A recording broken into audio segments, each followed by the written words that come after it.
Hello everyone and welcome back to WAW Bandai and Model Review and Figures. Today we are going to be looking at again another Witch from Mercury model kit in 1/44 scale. So let's take a look at what we have for our entry this time.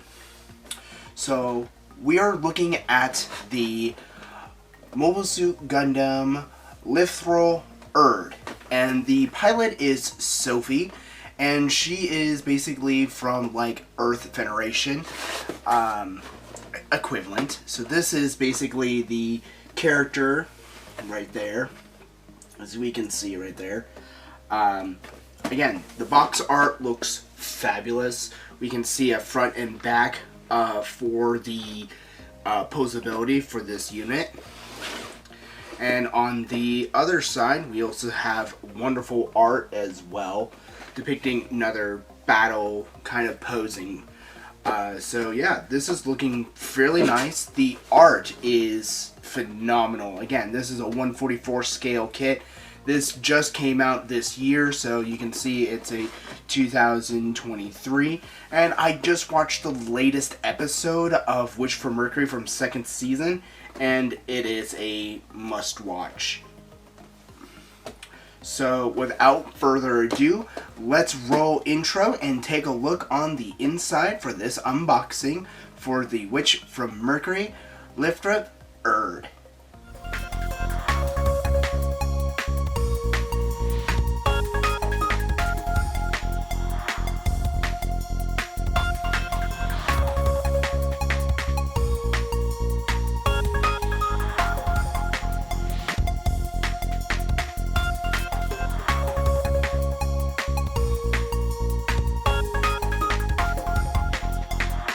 Alrighty, so as we can see, again, the box is really nice and it depicts both the UR and Thor, which I will do a separate video for this since I do have this kit. So definitely look forward to the next one for this.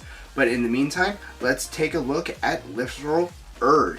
So again, let's open this up, and again, I haven't even opened this at all, so you can see brand new packaging on here. So Bandai does a very good job with its packaging. I am really happy with it. So let's take a look and roughly see what we have here and dig down to the instruction manual. Doesn't look like there's a lot of packaging in here. Alright, so here we go. Here is the instruction manual. So let me turn that for you guys. And so again, it gives us the UR unit and the pilot info as well. So again, these are really nicely done instruction manuals by Bandai. Especially, I keep reiterating this, it is in English. So this is so much easier for modelers to figure out what they need to do for these. So this is, when we look on here, it actually tells us what number for this kit series. So this is number 17 out of all of the Witch from Mercury kits that have been released. So this is number 17. So there's quite a few model kits that I could do reviews over. But yeah, let's take a look on the inside. Again, this is a really nice how they give us a nice little side-by-side and gives us a run-through of everything on here. And again, it gives us really nice orders here. I kind of like how this is all in color, so you can identify what pieces are what by color. So that's actually kind of cool, and I'm hoping that as we keep going, it goes through that whole thing. But fortunately, it goes back into black and white, but the instructions are fairly self-explanatory. It gives us arm units, the chest on how the arms and head unit gets connected, starts working on the feet, legs, and general assembly for armor and other aspects for this model, especially for its weapons that you can see here, and with its shields and rotary Gatling gun that it has that was doing massive damage in the first series. So yeah, that is the instruction manual. So let's take a look again. Let's close this up because we can take a look at the back, which gives us our paint colors that we are going to need, and they are in English, and so these are more going to be more related to the Tamiya colors. So that's going to help you at least give a base for what you're trying to, you know, what paints you want to use for the colors for other versions of other different paint sets that you want to try to use. So yeah, that's the instruction manual. It's really self-explanatory, but it's really nice and it's well organized. It's not too confusing for any beginner modelers. So let's actually start getting into the meat and potatoes and looking at the actual plastic model itself. So let's take a look at the packaging. Packaging wise, it's actually really nice. It's very sturdy plastic wrapping on here, so but it pops open just so easily, just like that.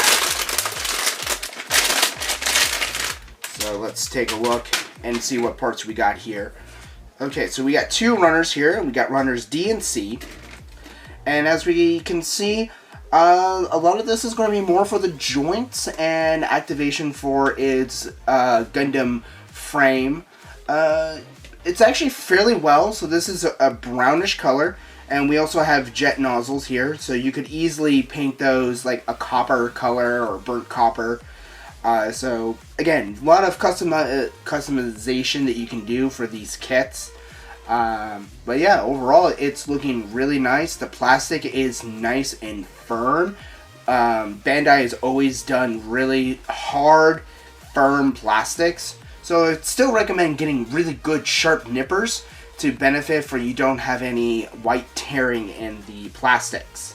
And also pay attention to where to cut. Sometimes the instruction manuals will actually give you warnings to not cut a certain part that looks like it should be cut. I've had that happen a couple times, so definitely pay attention to your instruction manuals. But overall, that's Runner C is not too bad, actually.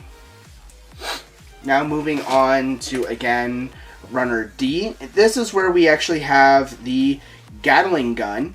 And fortunately, they did not split it too bad for the gun. They do have it in two separate pieces, but how they have the barrels, they are actually nice and solid. So if you wanted to, you could actually paint on these sides first. Then you can actually glue them together and repaint everything to help you out with getting on the inside for that. Again, we have parts for the shield. We have its hands in an open and closed position. And we have various other pieces that I would have to figure out as I am building. But overall, this is basically mostly just the hands and weapons center for this unit. And I believe this is a part of maybe the waist. So let's take a look at some of the other parts. Alright.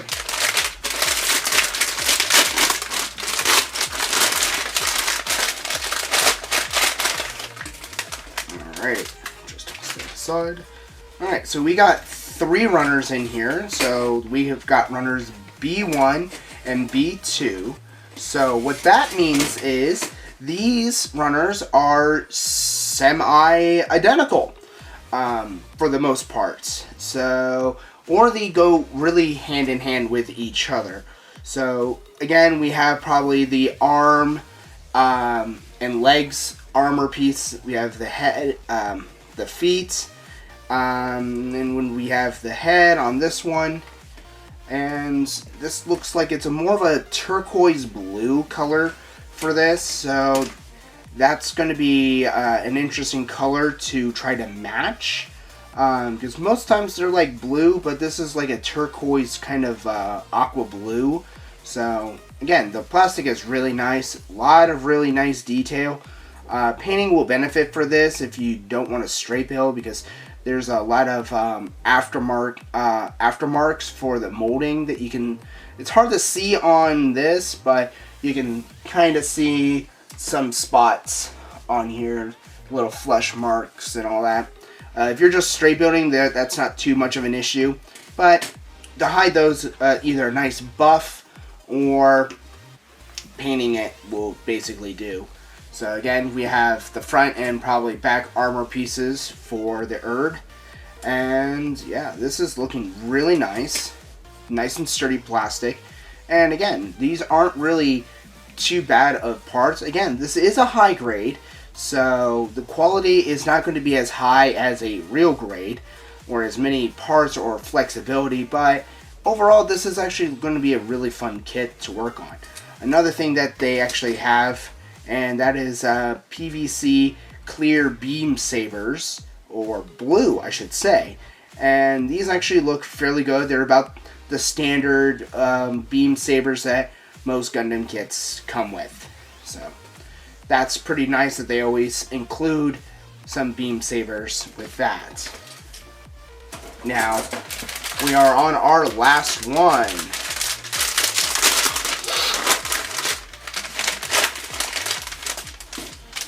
Alrighty, so we got 3 in here, and this is basically, from what I'm seeing, is just the remaining of the shield on this, which is runner A, and the eyes. We also have the clear parts, which is a smoky black, or translucent black, and that's mostly just going to be for the gun frame armor activation. So we have 2 for the shoulder and 1 piece for the head. So if you really are good with LEDs, this will be fun for you to try to stick an LED light in here that have this thing truly light up. So that would be pretty cool if you can get these things to light up, actually. Again, we have the eyes on this side, and then we have a part of the chin on this one. So overall, that's looking fairly nice. Pieces look like they're on here fairly well. And we have the tops of the hand. We have 4, so we have 4 possible hands that we can choose from. Moving on to what is the white. And this is like the only runner that actually has white on it. And so this is going to be more for the crown, or the V, that is the iconic V on Gundams. And it looks like it has like a side part for how the head kind of connects. And then we have a general like waist portion here. So overall, this is actually looking like a really nice kit. Again, being a real grade, we do get a little sticker sheet. So let me see if I can zoom in for you guys on this. So that is the sticker sheet that we have. So this is where we have our little activation for it, our head, and we do have eyes for holographic, which I would almost say for the holographic eyes, I would just use a green metallic Gundam marker. That basically will give you the same effect, but without having to try to put on a sticker that could possibly come off like later on if you don't seal them in. But overall, these are really looking really nice stickers. I may want to paint these effects and instead of using the stickers. Again, I love doing like painting and doing a lot of detail work, but for anyone that doesn't have the time or the equipment to do extra painting and stuff like that, I would highly recommend using the stickers to add that extra flair if you so choose. So, yeah. That is what those are. I hope you guys enjoyed this model kit. This was a really interesting, fun one to look through for the battle for the Gundam Mercury, because this is one of the main enemy units. No spoilers on what happens with this unit, but the series got really good with this particular unit. The only shame is in the first series it only showed up like at the last 2 episodes, so we didn't get a lot of screen time with this unit. So yeah, this is actually a really good buy. It's very inexpensive.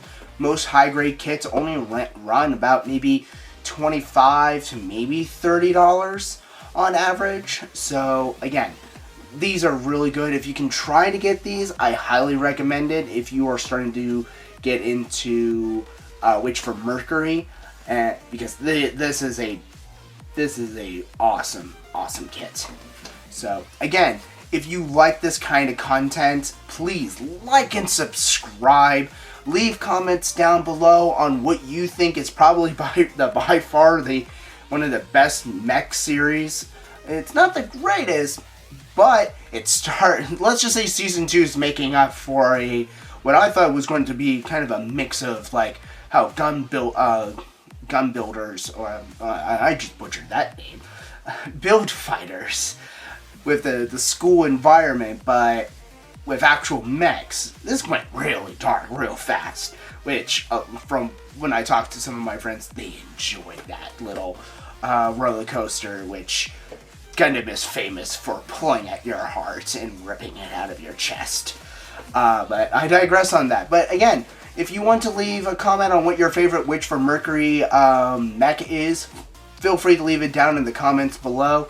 And again, if you have any future suggestions for model kits that I need to pick up and need to do a review over, please leave that comment down below, and I will definitely take a look and see if I can get those kits. But overall, I hope you guys enjoyed this episode, and I will see you guys in the next one.